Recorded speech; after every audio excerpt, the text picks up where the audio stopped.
Salam dostlar. Bu videoda bir çox insanı maraqlandıran və eyni zamanda məni narahat edən bir mövzunu paylaşmaq istəyirəm. Mən uzun zamandır maliyyə sahəsində, investisiya sahəsində çalışıram və qabiliyyətim çatdığı qədər bu sahəni öyrənməyə, araşdırmağa çalışıram belə deyim və doğru bildiklərimi də publik olaraq da yazıram səhifəmdə. Amma bu sahə biraz elə bir sahədir ki, ümumiyyətlə maliyyə sahəsi bu süni intellekt gələnə qədər elə sahə sayılır ki, biraz intellektual əmək istəyən bir sahə idi. Və ona görə də çox cazib ifadələr, terminlər var. Şükür Allaha ki, süni intellekt onu darmadağın eləyəcək. Artıq bu belə deyək də bu eybəcərliyi aradan qaldırmış olacaq. Çünki məsəl üçün burada xüsusilə tradingdə və s. adamlar görmüsünüz, danışırlar. Bu nə bilim Elliot dalğa nəzəriyyəsidir, sən bilməzsən. Nə bilim bu Ichimoku indikatorudur, price action'dır, nə bilim ICT-dir, imbalansdır. Bu sırf tradinglə bağlı terminlərdir. Başqa birisi nə bilim bu value at risk modelidir, bu nə bilim Gartz modelidir, nə modelidir və s. danışırlar. Amma bunlar hamısı boş və para yapmaz şeylərdir. Bunu biləsiniz dostlar. Siz də əgər belə deyək də bu trendin qurbanısınızsa bir nüansı diqqətinizə çatdırmaq istəyirəm. Xüsusilə bu belə deyim 2020-ci il pandemiyasından sonra ümumiyyətlə bütün dünyada tradingə, xüsusilə gənclər arasında maraq həddindən artıq yüksəlib belə deyim. Və bununla bağlı mən bir çox ölkələrin statistikası var. Yəni orada çox yüksəkdir ki, gənclərin əksəriyyəti də telefonda ticarət edir. Deyəcəm onu diqqətinizə çatdırım. Telefondan edilən ticarət sadəcə qumar oynamaqdır. Siz analiz etmədən ticarət edirsinizsə, siz qumar oynuyorsunuz, bunu biləsiniz. Zaten bu gedişat onu göstərir. Orwell'ın 1984-cü il əsəri var, bilirsiniz. Orada insanların bir belə deyək də əyləncəyə və qumara o qədər başı qarışır ki, yəni onları idarə etmək çox rahat olur. Həqiqətən də biz hal-hazırda 1984-ü bir mənada təkrarlayırıq. Yəni dünyada əyləncəni görürsünüz və bir də xüsusilə qumar kimi də trading, futbol zaten öz yerində, o da artıq qumara çevrilib və yaxud da kripto. Yəni hər kəs artıq ondan danışır və xüsusilə kripto sektorunun gətirdiyi bir bəlalardan birisi də hər kəs öz adının qarşısına çox rahatlıqla investor, trader, analitik, kriptografer və s. yaza bilir. Okay, hər kəsin öz işidir, amma mən sizə bəzi gerçəkliklər danışmaq istəyirəm. Bir kərə maliyyə bazarına qoşmaq çox sadədir. Bir kompüter, telefon, internet və bir də broker varsa siz maliyyə bazarına qoşulursunuz. Amma maliyyə bazarına ticarətə başlayırsınızsa dostlar, o sizin öyrəndiyiniz xətt çəkmələr var, xətt çəkiləri güya ki analiz edir. O sadəcə şəkil çəkmədir. O zərrə qədər də bazardan belə deyək də bağlılığı yoxdur. İkinci bir şey, başqa birisi danışır ki, bu nə bilim Elliot dalğa nəzəriyyəsidir. Kainatda harmoniya var, bu bazarda da harmoniya var. Digəri Yapon şamlarından danışır. Bilirsən, şamın quyruğu belə oldu. Bu shooting stardır, bu hammerdır, 4-1 şamıdır, 5-1 şamıdır. Dostlar, atınız zibil qabına heç nəyə yaramır. Bir digər birisi deyir ki, bu Ichimoku indikatorudur. Deyəcəm, bu indikatoru bilənlər bilir. Bunu yapan bir jurnalist kəşf etdi və məncə o adamın əqli problemlər olub. Çünki bu qədər mistik və şizofrenik bir şeyi heç vaxt insan inanmaz da belə deyim bir şey, belə şeylərə. Bir digər birisi çıxır deyir ki, bu Fibonacci ardıcıllığıdır. Fibonacci ədədləri var. Kainatda Fibonacci var, maliyyə bazarında da Fibonacci işləyir. Bir digər bir qrup çıxır deyir ki, ICT-dir, imbalansdır. İndi mən sizə trade öyrədəcəm. Elə deyil dostlar. Trade öyrənmək istə bir kərə ən azından biraz statistik analizi bilməlisiniz. Heç olmazsa stratejiyanızı keçmişə gedib ölçməlisiniz. Effektivdirsə, müəyyən mənada effektivdirsə, okey, ondan başlaya bilərsiniz. Amma sizin risk disiplininiz yoxdursa, zaten neyini siz eləyin, sonunda itirəsiniz. Bu garanti olaraq belədir. İndi səhəm bazarı tərəfində də elədir ki, okey, mən səhəm bazarında çox rahat girəcəm, filan şirkət alacam və ən gözəl ifadələrdən birisi çox populyardır. Mən uzun vədəli ticarət edirəm. Yəni uzun vədəli yatırım etmişəm. Niyə? O sanki ağıllıyam kimisindən göstərir. Elə deyil dostlar. Uzun vədəli yatırım etmək tamamilə belə deyək də lazımsız bir şirkət alıb 50 ildə gözləsəniz heç bir fayda verməyəcək. Misal üçün Snapchat şirkəti 2021-ci ildə 83 dollara qədər yüksəlmişdi. Hal-hazırda 10-11 dollarda ticarət olunur. Bəlkə də indi daha çox düşür.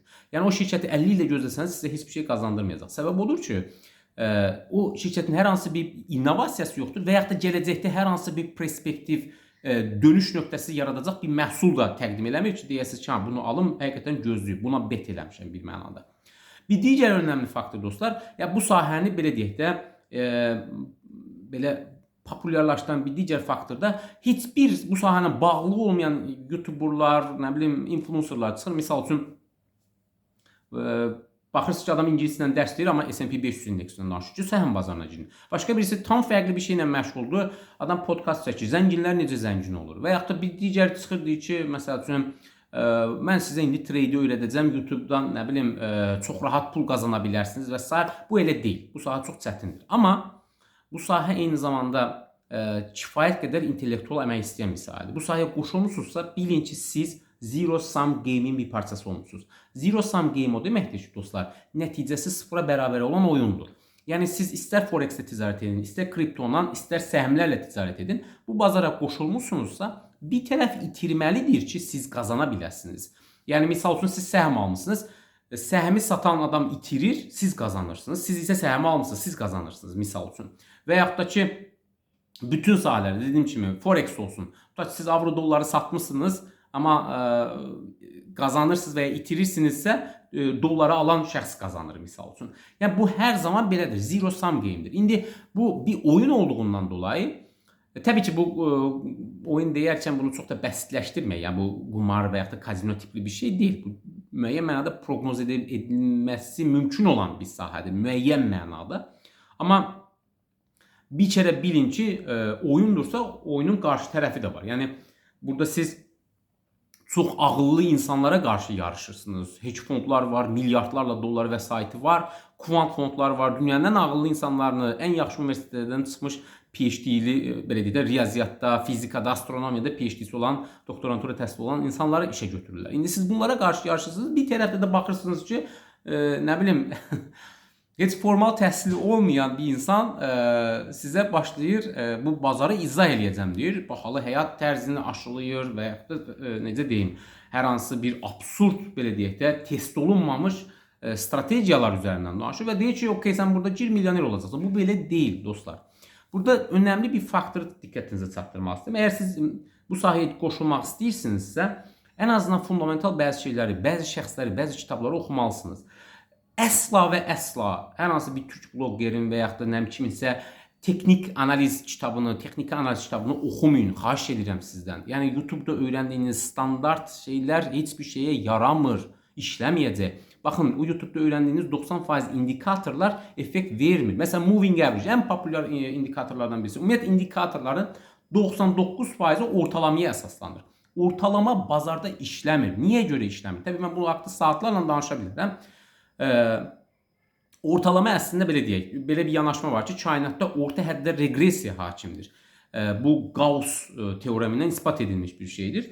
Amma orta həddə reqressiya o deməkdir ki, bu sabit qanunlar olan sahələrdə çox yaxşı işləyir. Misal üçün deyək, bizim çəkimiz, bizim boy ölçümüz bu çox effektiv. Amma maliyyə bazarında ortalama işləmir və maliyyə bazarı bir mənada ortalama traderi dağıtmaq üçündür. Yəni kimsə sizə deyəndə ki, ortalama sən bu qədər gəlir götürəcəksən, mənim portfelimin ortalama gəlirliyi budur, onu atınızı bir qabına. Mən uzun müddətli trade edirəm və əsla ortalama gəlir çıxartmamışam. Çünki o effekt vermir. Bilirsiniz niyə görə dostlar? Siz ortalama ilə gedirsiniz. Bir gün 5%, bir gün 10%, bir gün 15%, nə bilim, bir gün 4%, bir gün 80% loss olanda sizin ortalamanız darmadağın olur. Burada yanaşma nədən ibarətdir? Siz mütləq şəkildə, belə deyim, bu tail hedge deyirlər. Yəni, o ekstrem hadisədən özünüzü ya sığortalamalısınız. Çünki burada təbii ki, emosional disiplin istəyən bir şeydir ki, okey, bazar mən deyən yerə getmədi, lossdur, bunu bağlayıram, çıxıram və dayandırıram burada. Ya da ki, dostlar, ondan sığortalamamsınızsa, stratejiyanız ondan sığortalı deyil ki, hansı robot istifadə edirsiniz eləyin, hansı yanaşma istifadə edirsiniz eləyin, sonra itirəcəksiniz. Və bu baxımdan, məsəl üçün, mənim ən çox təsirləndiyim, belə deyək də, fəlsəfəsindən təsirləndiyim Nassim Nicholas Taleb'dir. Onun scientific advisor olduğu bir fond var, Universal Capital. Araşdıra bilərsiniz. Onun başında duran bir şəxs var, Mark Spitznagel. Və bu adam da riyaziyyatçıdır. Onun bir kitabı var, Tao of Capital. Çox maraqlı bir kitabdır, oxuya bilərsiniz istəsəniz. Deyəcəm, bu fond 2008 və 2020-ci ildə toplamda 4000%-ə yaxın gəlir əldə etdi. İndi düzdür, biz hamımız Warren Buffett eşitməkdən artıq qulaqlarımız mazıl olub. Buffett'ın hekayəsi tamamilə fərqlidir. Tamamilə fərqlidir, amma bu insanların strategiyası heyran, yəni bu stratejiyaya heyran olmamaq mümkün deyil. Çünki onların yanaşması bir mənada bir sinəyə hesablandı olsa sistematik riskə. Yekunlaşdırsam nəyi demək istəyirəm? maliyyə bazarına qoşulub bir anda zəncir olmaq istəyirsinizsə, siz sistematik risklərə bet eləməlisiniz. Ki bu da o qədər asan deyil. Bir kərə sistematik riski görmək üçün siz makroiqtisadi analiz eləməlisiniz. Ən azından trendləri görməlisiniz. Məsəl üçün mənim üçün ən belə görünən makroiqtisadi risklərdən birisi Amerikanın borc problemi idi və uzun müddətdir ki, Facebookda da bunu yazırdım. Öz səhifəmdə bu haqda paylaşırdım ki, bu sistematik riskdir və nəticəsində gördünüz. Nəticəsini gördünüz, bazar nə qədər çökdü. Bununla çox böyük, mən indi sözünüzə hələ baxmamışam, Universal Capital bundan nə qədər gəlir əldə. Əminəm ki, çox böyük nəticələr əldə edəcəklər. Çünki onlar sistematik riskə bet eləyirlər. Onlar put opsiyon alırlar. Təbii ki, belə deyim, uzun müddət ortalama gəlir, onlar heç belə bir mənada qazanmırlar. Amma o sistematik riskə bir anlamda bet eləyirlər və oturub gözləyirlər. Bir tutdusa, yəni volatilitydən, böyük volatilitydən belə deyək də böyük gəlir əldə etmiş olurlar. Amma yerdə qalan bütün modellər, indi bu bəlkə də bu sahadan belə deyək də ilk dəfə baxan və ya heç təcrübəsi olmayan insan bilməyə bilər. Məsələn, bir çox indi belə deyək, ənənəvi yanaşma modern portfolio theory deyilir ona, müasir portfel nəzəriyyəsində. Məsələn, əsas yanaşma nədir? Diversifikasiya və minimum risklə maksimum gəlir və onların da yanaşması nəyə əsaslanır? Efficient market theory, yəni bazar efficientdir düşüncəsinə ki, bazar rasional hərəkət eləyir, mən portfelimi qurmuşam, burada riskimi tənzimləmişəm, bu portfeldə gəlirim bu qədər olacaq, riskim bu qədər olacaq və s. Amma bir nüans var dostlar, bu portfellərin bir çoxu belə sistematik risklər olanda, yəni məsələn Trumpın bir anda tarif siyasəti tətbiq etməsi, bazarın anidən çökməsi və yaxud da pandemiyanın gəlməsi, bunlar sistematik risklərdir. Və yaxud da misal üçün 2008-ci maliyyə böhranı sistematik risklərdir. Bu portfelləri darmadağın eləyir və hər kəs orada itirir. Hətta kvant fondlar belə itirir. İndi bu çöküşdən sağlam qalmaq üçün bir mənada baxın, onların həmin o Universal Capitalın fəlsəfəsi odur ki, yer gəlmişkən bu Dao belə deyək, Çin fəlsəfəsindən, Sun Tzu'nun fəlsəfəsindən, Dao fəlsəfəsindən də kifayət qədər təsirlənmiş adamlardır. Yəni onlar deyir ki, okey, sən səbr etməlisən, zəngin olmaq üçün səbr etməlisən və eyni zamanda Avstriya İqtisad Məktəbinin də, xüsusən Ludwig von Mises'in belə deyək də, düşüncələrindən təsirlənmiş insanlardır ki, onlar deyir ki, sən qısa vədədə müasir portfel nəzəriyyəsinə əsasən qurulmuş portfellərdə belə deyək, yəni qısa vədəli, biz bazarı proqnoz edə bilirik, bazar rasionaldır düşüncəsi ilə hərəkət edirsinizsə, sonunda itirəcəksiniz. Çünki bazar bir anda irrasional ola bilər və sizin 10 ilə 50 ilə qazandığınızı bir gündə itirə bilərsiniz. Xüsusilə bir kitabda xatırladım. Bu hekayələri oxumaq istəyirsinizsə, bu Nassim Nicholas Taleb'in Fooled by Randomness kitabı var. O kitabı oxuyun, orada görəcəksiniz. Çox ibrətamiz orada misallar var. Məsələn, deyir ki, adamın birisi bond traderi məsəl üçün 7 ilə misal üçün deyə 300 milyon dollar qazanır, amma 7 günə 600 milyon dollar itirir. Yəni belə misallarla doludur. İndi siz də bu bazara qoşulursunuzsa dostlar, nə qədər qazanmağı deyil, nə qədər itirə bilərəm, downside risk deyirlər ona. Onu düşünün, ondan sonra girin, xahiş edirəm bazara. Yoxsa belə deyək də, pulunuzu itirə bilərsiniz. Pul itirməkdə əslində kağız deyil. O bizim həyatımızın, belə deyək də, zamanımızı sərf etdiyimiz bir şeydir. Ona görə də ucuz şeylərə görə onları belə deyək, sərf etməyin. Yəni nəticə olaraq bu sahəyə qoşulursunuzsa, heç olmazsa bu sahəni araşdırın və xüsusilə dediyim kimi kontraryan yanaşın. Yəni o mainstream sizə aşılanan şeyləri yox. Çünki onlar işləsə zaten hər kəs zəngin olacaq. Onun əksinə, o düşüncələrin əksinə kim nə deyir, onları oxumağa, onları araşdırmağa çalışın ki, o zaman siz müəyyən bir belə deyək də statistik avantaj tapa bilərsiniz və ondan istifadə edib müəyyən bir pul qazana bilərsiniz.